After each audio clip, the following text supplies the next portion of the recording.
নমস্কাৰ বন্ধু বান্ধৱীসকল, welcome to Suchitra এছিয়াছ। Recently যিটো ইকনমিক ছাৰ্ভে ৰিলিজ কৰিছে গভৰ্ণমেণ্ট অফ ইণ্ডিয়াই, তাৰ যিমানখিনি ইম্পৰ্টেণ্ট পইণ্টছ আছে সেইখিনি মই এই ভিডিঅ'টোত কৰিছোঁ। এইটো ভিডিঅ' APSC, ADRE আৰু আছাম পুলিচৰ কাৰণে আটাইতকৈ বেছি ইম্পৰ্টেণ্ট ভিডিঅ' হয়। সেইটো কাৰণে আপোনালোকে লাষ্টলৈকে চাব লাগে। প্ৰথম কথা, ইকনমিক ছাৰ্ভে হয় নেকি? ইকনমিক ছাৰ্ভে হ'ল যে এটা এনুৱেল ডকুমেণ্ট য'ত আমাৰ ইণ্ডিয়াত ইকনমিত যিমান প্ৰিভিয়াছ ইয়াৰত ঘটনা ঘটিছে আৰু ইন ফিউচাৰ কি হ'ব পাৰে তাৰ এটা প্ৰজেকশ্যন দিয়া থাকে। চ' ইকনমিক ছাৰ্ভে যিটো আছে সেইটো প্ৰথমবাৰৰ কাৰণে 1951 প্ৰডিউচ কৰা হৈছিলে প্ৰথমবাৰৰ কাৰণে। আৰু এই যিটো ইকনমিক ছাৰ্ভে আছে সেইটো মেইনলি ফাইনেন্স মিনিষ্টাৰে পাৰ্লিয়ামেণ্টত প্ৰেজেণ্ট কৰে বাজেট প্ৰেজেণ্ট হোৱাৰ একদিন আগত। অ'কে, আৰু এই ইকনমিক ছাৰ্ভেটো প্ৰিপেয়াৰ কোনে কৰে? ডিপাৰ্টমেণ্ট অফ ইকনমিক এফেয়াৰ্ছ, যিটো ফাইনেন্স মিনিষ্টাৰৰ আণ্ডাৰতে পৰে, আৰু তাত বহে আমাৰ চিফ ইকনমিক এডভাইজাৰ। এতিয়া চিফ ইকনমিক এডভাইজাৰ হ'ল যে এই নাগেশ্বৰম। তেওঁ এই যিটো ইকনমিক ছাৰ্ভে আছে এই ইকনমিক ছাৰ্ভেটো আমাৰ কাৰণে প্ৰিপেয়াৰ কৰে। যিটো আপোনাৰ ইকনমিক ছাৰ্ভেটো দুটা পাৰ্টত থাকে, আৰু কোনো ধৰণৰ এনেকুৱা কনষ্টিটিউচনেল অব্লিগেশ্যন নাই যে গভৰ্ণমেণ্টে ইকনমিক ছাৰ্ভে প্ৰতি বছৰে প্ৰেজেণ্ট কৰিবই লাগিব। এনেকুৱা ধৰণৰ কোনো কনষ্টিটিউচনেল অব্লিগেশ্যন নাই। আৰু যিমানখিনি ইকনমিক ছাৰ্ভেত ৰিকমেণ্ডেশ্যনছ দিয়া হয় এই ৰিকমেণ্ডেশ্যনছখিনি মানিবই লাগিব বুলি কোনো কথা নাই। এইটো ৰিকমেণ্ডেশ্যন এডভাইজৰী হয়। ইম্পৰ্টেঞ্চ কি আছে ইকনমিক ছাৰ্ভেত? ইকনমিক ছাৰ্ভে মেইনলি আমাৰ এটা ইনচাইট দিয়ে ইকনমিকটোৰ বিষয়ে, আৰু অবভিয়াছলি আমাৰ গোটেই এক্সপেৰিয়েণ্টত বাৰ্ডেন অলপ বঢ়াই দিয়ে পঢ়াৰ। সেইটোতো হয়। ষ্টেট অফ দ্য ইকনমি কি আছে এই ইকনমিক ছাৰ্ভেত? ষ্টেট অফ দ্য ইকনমি কি হৈছে সেইটো আমি এতিয়া ডিছকাছ কৰিম।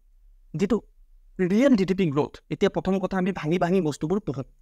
GDP মানে কি? GDP মানে হ'ল যে এখন ইকনমিত টোটেল গুডছ আৰু ছাৰ্ভিচেছ কিমান প্ৰডাকশ্যন হৈছে এটা ইয়াৰত, তাক GDP বুলি কয়।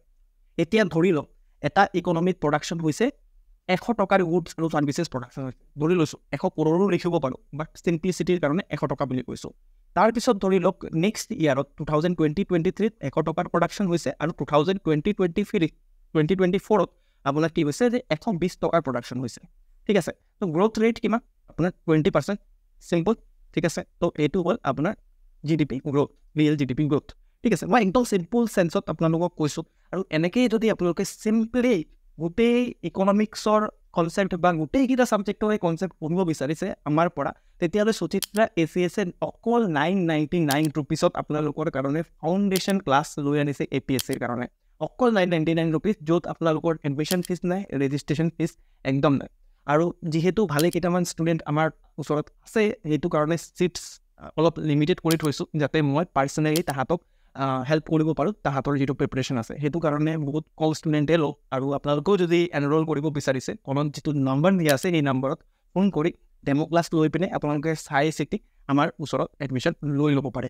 Okay, back to economy. ইয়াত আমি যদি চাওঁ ফাইনেন্সিয়েল ইয়াৰ 2024ত মেইনলি কোৱা হৈছে যে 8.2% গ্ৰ'থ ৰেট দেখি পোৱা গৈছে। এটা ফাইনেন্সিয়েল ইয়াৰত আপোনাৰ 4টা কোৱাৰ্টাৰ থাকে, তাৰে ভিতৰত 3টা কোৱাৰ্টাৰ পাৰ হৈ গৈছে, আৰু 3টা কোৱাৰ্টাৰতে দেখি পোৱা গৈছে যে আপোনাৰ 8%ৰ যিটো গ্ৰ'থ এচিভ কৰিছে আমাৰ ইণ্ডিয়ান ইকনমি। আৰু 2020-25 ফাইনেন্সিয়েল ইয়াৰত 6.5% to 7% গ্ৰ'থ ৰেট হ'ব বুলি কৈছে। অ'কে, এতিয়া হ'ল ইনফ্লেশ্যন। ইনফ্লেশ্যন মানে কি? যদি বস্তুৰ দাম বাঢ়ি যায় তাকে ইনফ্লেশ্যন বুলি কয়। একদম চিম্পল কথা। তো ইনফ্লেশ্যন RBI ডিচাইড কৰিছে যে ইনফ্লেশ্যন আমাৰ যদি 2 পৰা 6%ৰ ভিতৰত থাকে, 2 পৰা 6% of CPI consumer price index থাকে, তেতিয়াহ'লে আমাৰ বহুত বেছি ভাল। আৰু আমাৰ এতিয়া ইকনমিক ছাৰ্ভে কি কৈছে যে 5.4% আমাৰ ইনফ্লেশ্যন আছে, যিটো আপোনাৰ 2 পৰা 6%ৰ ভিতৰতে। ভাল কথা এইটো। বাট কথা হৈছে যে যিটো ফুড ইনফ্লেশ্যন আছে সেইটো অলপ বেছি বাঢ়ি আছে বিকজ অফ দ্য ৱেডাৰ আৰু আপোনাৰ ক্ৰপিং ইছ্যুজ। ঠিক আছে, আপোনাৰ এক্সট্ৰিম ৱেডাৰৰ কাৰণে, আৰু যিহেতু এইটো এটা এলনিনো ইয়াৰ চলি আছে, সেইটো কাৰণে কি হৈছে যে আমাৰ ফুডৰ ছাপ্লাই যিটো আছে সেইটো কম আছে, আৰু ফুডৰ ছাপ্লাই কম হোৱাৰ কাৰণে আপোনাৰ ইনফ্লেশ্যনটো বহুত বেছি আছে। অ'কে, আৰু ফিউচাৰ প্ৰজেকশ্যন ইনফ্লেশ্যনৰ কি কৰিছে যে বস্তুৰ দাম কমিব বুলি কৈছে। 4.5% ফাইনেন্সিয়েল ইয়াৰ 2025ত হৈ যাব বুলি ফৰকাষ্ট কৰিছে এইবাৰৰ ইকনমিক ছাৰ্ভে। বেংকিং ছেক্টৰৰ কথা ইকনমিক ছাৰ্ভে কি কৈছে? যিটো নন পাৰফৰ্মিং এছেট আছে, ওৱান অফ দ্য লোৱেষ্ট বুলি কৈছে। এতিয়া কথা হ'ল যে নন পাৰফৰ্মিং এছেট মানে কি? এতিয়া প্ৰথম কথা, এছেট মানে কি? এছেট মানে হ'ল যে যিটো বস্তুৱে আপোনাক ৰিটাৰ্ণ আৰ্ণ কৰি দিয়ে, সেইটো হ'ল এছেট। আৰু নন পাৰফৰ্মিং মানে হ'ল যে এতিয়া ধৰি লওক বেংকৰ কাৰণে এছেট কি হ'ব লোন যিমানখিনি বেংকে দিয়ে সেইখিনি বেংকৰ কাৰণে এছেট বিকজ বেংকে এইটোৰ পৰা এটা ইণ্টাৰেষ্ট পায় ইনকাম আৰ্ণ কৰে ৰিটাৰ্ণ আৰ্ণ কৰে সেইটো কাৰণে আপোনাৰ বেংকৰ কাৰণে লোনখিনি এছেট হয় নন পাৰফৰ্মিং কি কোনখিনি এছেট যিমানখিনি এছেট ফৰ এক্সাম্পল লোন ঘূৰাই পোৱা নাই বেংকে বিজয় মালিয়াৰ পৰা লোনখিনিতো ঘূৰাই পোৱা নাই সেইখিনি তো সেইখিনি নন পাৰফৰ্মিং এছেট যদি 2018ত কনচিডাৰ কৰোঁ আমি তেতিয়াহ'লে আমি গম পাম যে আপোনাৰ 11.2% আপোনাৰ নন পাৰফৰ্মিং এছেট বেংকিং ছেক্টৰত আছিলে যিটো আপোনাৰ অকল 2% হৈ গৈছে এতিয়া 2024 very good sign for the economy আৰু যদি আমি ক্ৰেডিট গ্ৰ'থ চাওঁ যিমান লোন দিয়ে সেইটো কথা তো ডবল ডিজিটত ক্ৰেডিট গ্ৰ' কৰিছে বুলি কৈছে আৰু যিটো আপোনাৰ বেংকৰ যিমানখিনি এছেটছ আছে তাৰ কোৱালিটিও বহুত বেছি ইম্প্ৰুভ হৈছে বুলি এইবাৰৰ ইকনমিক ছাৰ্ভে কৈছে নেক্সট হ'ল ফিস্কেল পজিশ্যন চাওক ফিস্কেল পজিশ্যন মানে কি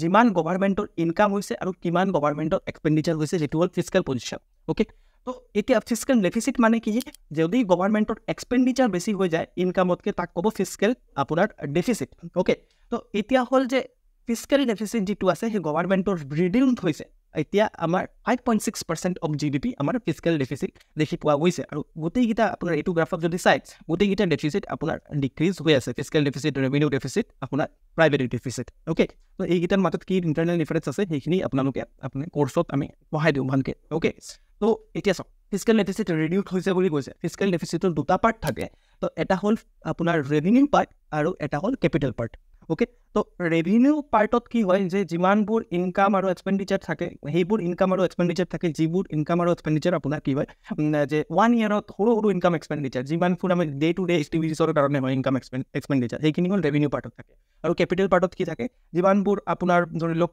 ইনকাম সেইবোৰ ধৰি লওক আপোনাৰ FDI আহিছে সেইটো ইনকাম থাকিব বা তাৰপিছত এক্সপেণ্ডিচাৰত ধৰি লওক কিবা ৰোড ব্ৰিজ সেইবোৰ বনাইছে সেইবোৰ এক্সপেণ্ডিচাৰ থাকিব ইয়াত কোৱা হৈছে ইম্পৰ্টেণ্ট ভাল কথা এইটোৱে যে আমাৰ যিটো ৰেভিনিউ পাৰ্টত এক্সপেণ্ডিচাৰ আছে বা ৰেভিনিউ ডেফিচিট যিটো আছে সেইটো কমি গৈ আছে আৰু যিটো কেপিটেল এক্সপেণ্ডিচাৰ সেইটো বাঢ়ি গৈ আছে এইটো ইয়াৰ পৰা আপোনালোকে ইনফাৰেঞ্চ সেইটো ওলাব পাৰে যে কেপিটেল এক্সপেণ্ডিচাৰ যদি বাঢ়ে তাৰ মানে কি হ'ল কেপিটেল এক্সপেণ্ডিচাৰ বঢ়া মানে হ'ল যে আমাৰ দেশে বেছি আমাৰ ইনফ্ৰাষ্ট্ৰাকচাৰত ফ'কাছ কৰি আছে এতিয়া যদি ইনফ্ৰাষ্ট্ৰাকচাৰ বাঢ়ে ৰোড বনে কলেজ বনে স্কুল বনে তেতিয়াহ'লে আমাৰ দেশৰ কাৰণে বহুত বেছি ভাল কথা তো সেইটো কাৰণে কি হ'ব যে আমাৰ দেশে আৰু ইন ফিউচাৰ ছাষ্টেইনেবলি গ্ৰ' কৰিব সেইটো বহুত বেছি ভাল কথা আৰু সেইটো আমাৰ ইকনমিক ছাৰ্ভে ইণ্ডিকেট কৰিছে এই গ্ৰাফত আপোনালোকে দেখিব পাৰে যে যিটো ৰেভিনিউ ডেফিচিট আছে লাহে লাহে কমি আহিছে আৰু যিটো কেপিটেল এক্সপেণ্ডিচাৰ আছে সেই কেপিটেল এক্সপেণ্ডিচাৰটো বাঢ়িছে যিটো আমাৰ কাৰণে পজিটিভ চাইন এমপ্লয়মেণ্ট যদি কনচিডাৰ কৰোঁ যিটো আনএমপ্লয়মেণ্ট ৰেট আছে সেইটো ষ্টেডিলি ডিক্লাইন কৰি আছে মানে আনএমপ্লয়মেণ্ট কমি আছে আৰু কিমান 3.2% আনএমপ্লয়মেণ্ট হৈছে বুলি কোৱা হয় ঠিক আছে 3% 2% আপোনালোকে ক'ব যে এতিয়া আনএমপ্লয়মেণ্টটো ছাৰ বাঢ়ি থকা দেখি পোৱা যায় ঠিক আছে আৰু আপোনাৰ বহুত বেছি আনএমপ্লয়মেণ্ট আমি দেখি পাওঁ বাট এইটো চাওক এইটো গভৰ্ণমেণ্ট ডকুমেণ্ট হয় আৰু গভৰ্ণমেণ্ট ডকুমেণ্টত মেইনলি আপোনাৰ চব বস্তু ভাল মানে কয় অ'কে তো সেইটো কথা তো আৰু আমিও গভৰ্ণমেণ্ট এক্সামিনেশ্যনৰে প্ৰিপেয়াৰ কৰি আছোঁ সেইটো কাৰণে আমি জাষ্ট আমাৰ যিটো আইডিঅ'লজি হওক এইটো আমি পৰীক্ষাতটো এইবোৰ বস্তুৱে লিখিব লাগিব এইটো হাৰ্ছ ৰিয়েলিটি হয় অ'কে যদি লেবাৰ ফ'ৰ্চ পাৰ্টিচিপেশ্যন ৰেটৰ কথা ভাবোঁ যে আমাৰ টোটেল ৱৰ্কিং পপুলেশ্যনৰ কিমান লেবাৰ ফ'ৰ্চত পাৰ্টিচিপেট কৰিছে সেইটো ষ্টেডিলি ইনক্ৰিজ কৰিছে বুলি কৈছে আৰু 58% আমাৰ লেবাৰ ফ'ৰ্চত পাৰ্টিচিপেশ্যন আছে অ'কে FDI ফ্ল'ৰ কথা FDI মানে কি হয় যে ফৰেইন ডাইৰেক্ট ইনভেষ্টমেণ্ট আমাৰ কোম্পানীবোৰত কিমান ফৰেনৰ পৰা আহি পিনে ইনভেষ্টমেণ্ট হৈছে এইটো হ'ল ফৰেইন ডাইৰেক্ট ইনভেষ্টমেণ্ট তো ফৰেইন ডাইৰেক্ট ইনভেষ্টমেণ্ট অলপ ডিক্লাইন হৈছে বুলি কৈছে $26.5 billion ইন আপোনাৰ ফাইনেন্সিয়েল ইয়াৰ 2020-24 আছে বুলি কৈছে আৰু ইয়াত যদি আমি চাওঁ যে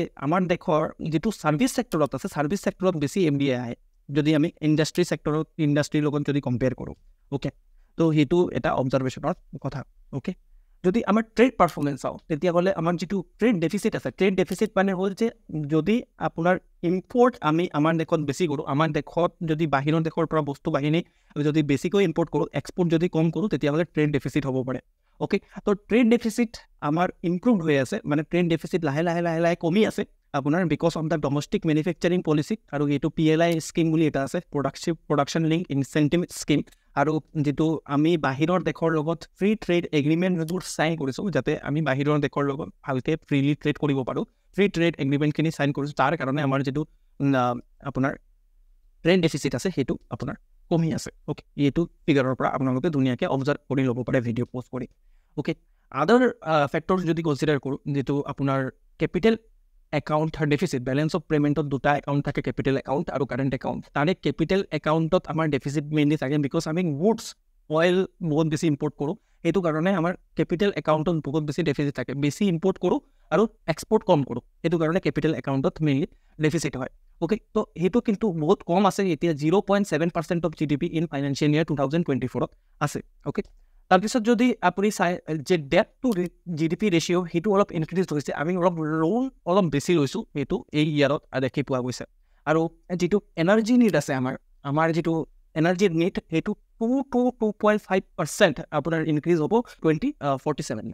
সেক্টৰ ৱাইজ যদি আমি কনচিডাৰ কৰোঁ, আমাৰ ইকনমিত মেইনলি 3টা সেক্টৰ থাকে, এগ্ৰিকালচাৰেল সেক্টৰ, ইণ্ডাষ্ট্ৰি সেক্টৰ আৰু আপোনাৰ ছাৰ্ভিচ সেক্টৰ। সেক্টৰ ৱাইজ যদি আমি কনচিডাৰ কৰোঁ, ইকনমিক ছাৰ্ভে কি অবজাৰ্ভেশ্যন দিছে যে এগ্ৰিকালচাৰেল সেক্টৰে লাষ্ট 5 ইয়াৰ্ছত ষ্টেডিলি পাৰফৰ্ম কৰি আছে। আৰু লাষ্ট 5 ইয়াৰ্ছত আপোনালোকে গম পায় যে ক'ভিডো আহিছিল, তেতিয়াও আমাৰ এগ্ৰিকালচাৰেল সেক্টৰে বহুত বেছি ভাল পাৰফৰ্ম কৰি আছে, আৰু তাৰ গ্ৰ'থ ৰেট আপোনাৰ 4.2% হৈ আছে। আৰু এলাইড এক্টিভিটিছ, এগ্ৰিকালচাৰৰ লগত এলাইড এক্টিভিটিছ কি, যেনেকৈ ফিচাৰিজ, আপোনাৰ লাইফ ষ্টক, সেইখিনি এলাইড এক্টিভিটিছ, সেইখিনিও বহুত ভাল পাৰফৰ্ম কৰিছে। ইনফেক্ট ট্ৰেডিশ্যনেল যিটো ক্ৰপছ আছে তাতকৈ বেটাৰ পাৰফৰ্ম কৰিছে বুলি এইবাৰৰ ইকনমিক ছাৰ্ভে কৈছে। ইণ্ডাষ্ট্ৰীও বহুত বেছি ভাল গ্ৰ' কৰি আছে, 9.5% গ্ৰ'থ ৰেট আছে ইণ্ডাষ্ট্ৰীত। অ'কে, আৰু GVA যিটো গ্ৰছ ভেলিউ এডেড হ'ল যে ইণ্ডাষ্ট্ৰী ভালকৈ পাৰফৰ্ম কৰি আছেনে সেইটো জোখাৰ কাৰণে এটা মানদণ্ড। অ'কে, তো GVA আপোনাৰ 25% হায়াৰ আছে যদি আমি প্ৰি ক'ভিড লেভেলৰ লগত কম্পেয়াৰ কৰোঁ, 25% হায়াৰ। ছাৰ্ভিচ ছেক্টৰত যদি আমি কনচিডাৰ কৰোঁ, 55% অফ দ্য ইণ্ডিয়ান ইকনমি আমাৰ ছাৰ্ভিচেছৰ পৰাই আহে। ছাৰ্ভিচেছত মেইনলি কি আহে, এই যে এডুকেশ্যন, তাৰপিছত হেল্থ কেয়াৰ, ফাইনেন্স, সেইখিনি ছেক্টৰে মেইনলি আপোনাৰ 55% of the Indian economy cover কৰি আছে। ইয়াৰ পৰা কি ইনফাৰেঞ্চ ওলাব পাৰোঁ, চব ছাৰ্ভিচ ছেক্টৰে বহুত বেছি ভাল পাৰফৰ্ম কৰি আছে। ছাৰ্ভিচ ছেক্টৰত আমি এতিয়া ফ'কাছ নকৰি পিনে আমাৰ যিটো মেনুফেকচাৰিং ছেক্টৰ আছে, এই মেনুফেকচাৰিং ছেক্টৰত বেছি ফ'কাছ কৰিব লাগে। আৰু গভৰ্ণমেণ্টে একৰ্ডিংলি সেইটো কামেই কৰিছে, make in India, stand up India, সেইখিনি কৰি পিনে, এছেম্বল ইন ইণ্ডিয়া, সেইখিনি কৰি পিনে আমাৰ যিটো মেনুফেকচাৰিং ছেক্টৰ আছে সেইটো বুষ্ট কৰাৰ কাৰণে ট্ৰাই কৰি আছে।